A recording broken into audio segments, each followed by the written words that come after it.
Hello friends, Parvathipuram Manyam జిల్లా ఏజెన్సీలో ఎన్నో పర్యాటక ప్రాంతాలు ఉన్నాయి. ఇప్పుడిప్పుడే ఈ ప్రాంతాలను పర్యాటకులకు అందుబాటులో తెచ్చేందుకైతే ప్రభుత్వం అడుగులు వేస్తుంది. ఇందులో భాగంగానే సాలూరు ఏజెన్సీలో ఉన్న లొద్దా వాటర్ ఫాల్స్ను పర్యాటకులకు అందుబాటులో తెచ్చేందుకైతే రాష్ట్ర ప్రభుత్వం అయితే ముందుకు వచ్చింది. రాష్ట్ర గిరిజన శాఖ మంత్రి గుమ్మడి సంజయ్ రాణి, అలాగే కలెక్టర్ ఎన్ ప్రభాకర్ రెడ్డి అభివృద్ధి పనులకైతే శ్రీకారం చుట్టారు.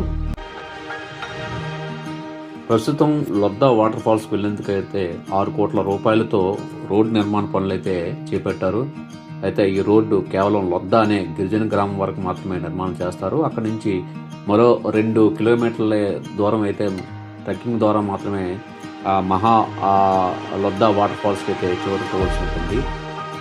అయితే ఈ జలపాతం దగ్గరకు చేరుకోవడం అంటే అదో పెద్ద సాహసయాత్ర అని చెప్పుకోవాలి. ఆకాశాన్ని తాకే కొండలు, ఆ కొండల అందాలకు మరోవైపు అగాధాలు, వీటన్నిటిని దాటుకుంటూ వెళ్తే అవని తాకాలని ఆకాశమంత ఎత్తు నుండి దూకే జలపాత సహజసిద్ధమైన సోయిగాలు. అది చూస్తే తను పులకించిపోతుంది. విజయనగరం నుంచి కొంతమంది మీడియా మిత్రులు ఇక్కడికి వెళ్ళాము. సాలూరు మీదుగా మామిడిపల్లి, మామిడి అనే గ్రామాలను దాటుకొని నంద అనే చిన్న గ్రామం చేరుకొని ఆ గ్రామం నుంచి మరో 2 కిలోమీటర్లు దూరం ప్రయాణిస్తే లొద్దా వాటర్ ఫాల్ జంక్షన్ అనే పాయింట్ వస్తుంది. అక్కడి నుంచి అయితే రూట్ మారాలి. అక్కడి నుంచి సుమారు 6 కిలోమీటర్ల దూరంలో ఉన్న లొద్దా వాటర్ ఫాల్స్కి కచ్చా ఘాటి రోడ్లో ప్రయాణించాల్సి ఉంటుంది. రోడ్డు అయితే చాలా దారుణంగా ఉంటుంది. ఎత్తు పల్లాలు, వంపులు, మనదేలం రాళ్ళు, పక్క కళ్ళు తిరిగి లోయలు ఉంటాయి. మంచి కండిషన్లో ఉన్న బైకులు కానీ, జీపులు, మెటాడోర్ వంటి వాహనాలు మాత్రమే అక్కడికి వెళ్ళాల్సి ఉంటుంది. కొద్ది మంచి కండిషన్లో ఉన్న కార్లలో కూడా వెళ్ళొచ్చు. చాలా రిస్కీ డ్రైవింగ్, జాగ్రత్తగా డ్రైవ్ చేయాలి. ఏమాత్రం ఏమరపాటు పనికిరాదు. అలా 5 కిలోమీటర్ల దూరం వెళ్తే కనుక లొద్దా గిరిజన గ్రామం అయితే వస్తుంది.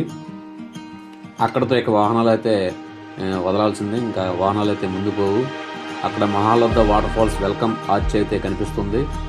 ఇక అక్కడి నుంచి అయితే సుమారు 2 కిలోమీటర్ల దూరం అయితే వాటర్ ఫాల్స్కి ట్రెక్కింగ్ చేస్తూ వెళ్ళాలి. చాలా జాగ్రత్తగా నడవాలి. వెళ్తున్నప్పుడు కొండపైకి ఎక్కాల్సి ఉంటుంది కనుక చాలా ఆయాసం, కాళ్ళు నొప్పులు ఇన్ని వస్తుంటాయి. మధ్య మధ్యలో ఆగుతూ బ్రీతింగ్ తీసుకుంటూ నెమ్మదిగా నడకైతే కొనసాగించాలి. కేవలం నడకదారి మాత్రమే ఉంటుంది కనుక ఎత్తుపల్లాలు, రాళ్ళు, మనదేలు ఉంటాయి. చాలా జాగ్రత్తగా అడుగులు వేసుకుంటూ నడవాలి. ఈ 2 కిలోమీటర్ల నడకకు సుమారు 1 గంట నుంచి 1.5 గంటల సమయం అయితే పడుతుంది. ఇక వాటర్ ఫాల్స్ దగ్గరకు వచ్చి అల్లంత ఎత్తు దూరం నుంచి జాలువడుతున్న ఆ జలపాతాన్ని చూసిన తర్వాత మన కష్టమంతా చేత్తో తీసినట్లు మాయమవుతుంది.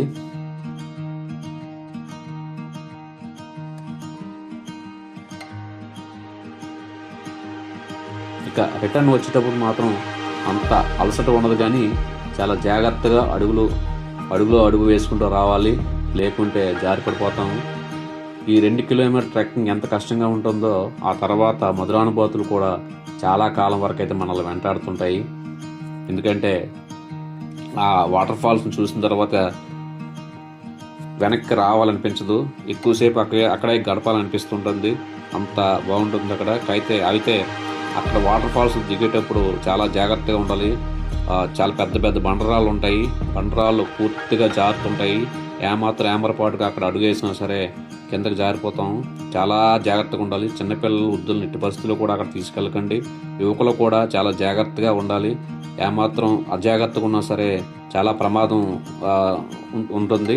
సో అందరూ కూడా అక్కడికి వెళ్ళిన తర్వాత చాలా జాగ్రత్తగా వెళ్ళడంతో పాటు చాలా జాగ్రత్తగా కూడా అక్కడ ఎంజాయ్ చేయాలి. లేదంటే ఏమరపాటుగా ఉన్నా సరే అక్కడ చాలా డేంజరస్ ప్లేస్ అది. సో మధ్యలో సరే రిటర్న్ వచ్చేటప్పుడు కానీ వెళ్ళేటప్పుడు కానీ మనకి ఎన్నో అంతా ఫారెస్ట్ ఏరియా కనుక అదంతా సో ఎన్నో మనకి మన్యం అందాలైతే కనిపిస్తుంటాయి.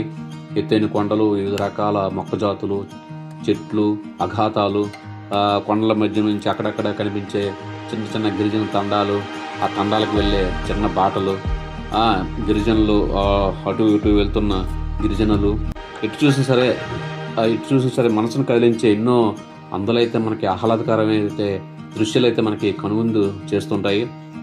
సో చివరిగా చెప్పేది ఏంటంటే, మీరు సోషల్ మీడియాలోనూ మరి ఎక్కడో ఈ వీడియోస్ని చూసి లేదంటే ఇంకెక్కడైనా ఈ సమాచారం తెలుసుకొని హడావిడిగా ఎవరైతే అక్కడికి బయలుదేరొద్దు. ఆ ఫ్యామిలీస్తో ప్రస్తుతం అయితే అక్కడ పోకపోవడం బెటరు. ఏదైనా బ్యాచిలర్గా ఉన్నవాళ్ళు యువకులు మాత్రమే ప్రస్తుతం అక్కడికి వెళ్తున్నారు కనుక సో ప్రాపర్ ప్లానింగ్తో మాత్రమే మంచినీరు కానీ ఆహార పదార్థాలు వంటి వాటితో పాటు మంచి కండిషన్లో ఉన్న వాహనాల ద్వారా మాత్రమే అక్కడికి వెళ్ళండి. లేకుంటే చాలా ఇబ్బందులు పడాల్సి వస్తుంది. ప్రభుత్వం మంజూరు చేసిన రహదారి నిర్మాణం పూర్తయితే కనుక లొద్దా వాటర్ ఫాల్స్కి వెళ్ళేందుకు కొంత సౌలభ్యంగా ఉంటుంది. ఇది ప్రస్తుతానికైతే ఆ వాటర్ ఫాల్స్ గురించి. సో ఈ వాటర్ ఫాల్స్ గురించి మీరు ఏమనుకుంటున్నారో కామెంట్ చేయండి ఫ్రెండ్స్. Thank you.